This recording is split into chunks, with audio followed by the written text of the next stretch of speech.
Hey, what's up, MrGiveInGiveOut coming at you with actually my first ever video for Battle Beach. This is a very fun game invented by Supercell, and it's very fun to play, to be honest. This is my base, I think a couple weeks ago, but now I am finally able to take down the trees behind my base.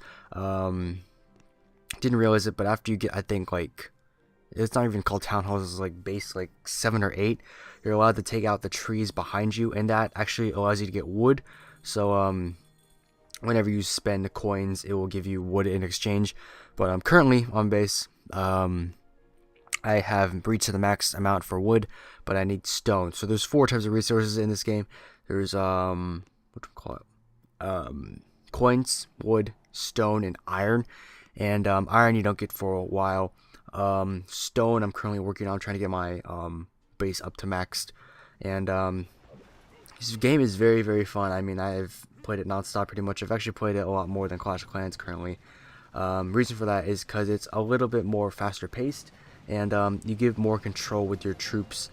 For example, the bottom right hand corner, those are like battle tokens, and you get, I believe, 3 for every defense or building that you take down the enemy's base. Starting from the left and the right, the first one is pretty much the healing spell from Clash of Clans. It pretty much heals your units. It's kind of useless at a low level. It doesn't really heal them up too much. Like the heavies, it really doesn't do too much for them. And then the middle one is a flare that basically marks, or tells your troops where to go. So you can mark a tower, you can mark just like a random position if you want to like flank the enemy, for example. And then the far right side is a missile, and that does a decent amount of damage. If you notice though, you can't actually spam them. Like the missile, I believe in the beginning was around 5 or 3, but every time you use it, it increases by 2 battle tokens. So you can't just like sit back there and spam the headquarters, which is actually what it's called now, I remember. You can't spam the headquarters with missiles. You actually have to use strategy involved. And the flares, I believe they only go up by like 1 every time, because I mean, they're just flares and they're not actually doing any direct damage, but they're leading your troops. So that's pretty much what the power-ups do. Right here, you can see this is the level, or this is the second troop you unlock in this game.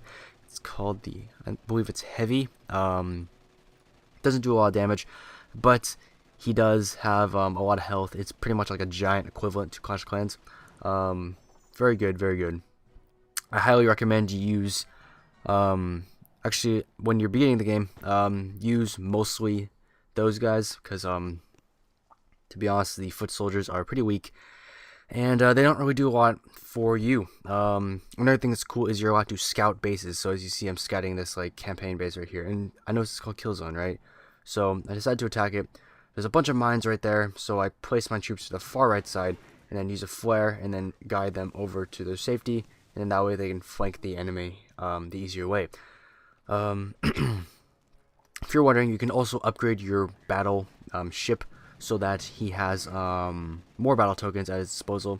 Currently, right now, I am at 22 battle tokens I'm allowed, but you can keep maxing those out. I'm not sure what the actual top level is.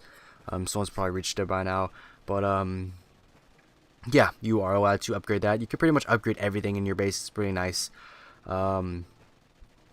You also, the landmines too. They actually have a separate thing. It's called the armory, and you upgrade pretty much everything there. You can upgrade all of the power battle token power-ups, which are on the bottom right hand corner. You can battle up your, or upgrade your troops, and you can upgrade your protective mines, I guess you can say.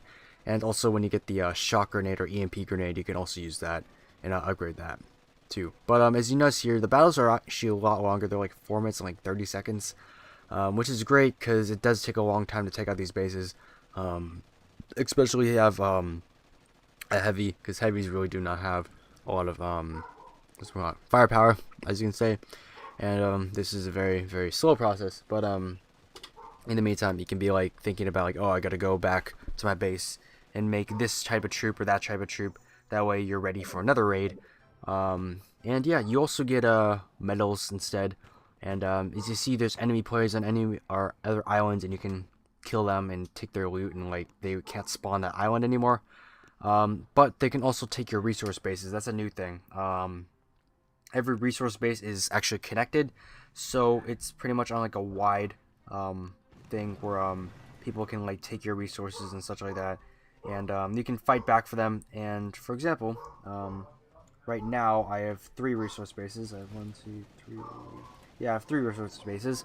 Currently on my game right now, not on the one you're watching right now, because this gameplay footage is a while ago when I first started the game. But currently I'm trying to upgrade everything. Have pretty much all my coins almost maxed, my wood's maxed, my stone, however, I need to work on. That is why I'm slowly trying to work my way up there, because the stone is very important to getting your final headquarters level 7, which is like 6,000 stone. You can't actually make a stone maker or stone quarry until you reach level 7, I believe. So yeah, I mean, currently right now I'm trying to get my troops ready. I think they're all ready, so I'm going to attack a lot of these bases. This is actually Like I was saying, snare player facing, and his base was pretty bad, to be honest. I mean, it was pretty easy to get inside, judging that all of his defense towers were in the front, and his mines were in the back, which is kind of a mistake, I guess. But to be honest, at this point in the game, it's really easy to 100% people's bases, because you just have to get rid of the defense towers, which you're only allowed, I think, like 2 or 3, and then after that, it's like, you really can't do much to, I guess, protect against that until you get more, equipment and such by upgrading your headquarters.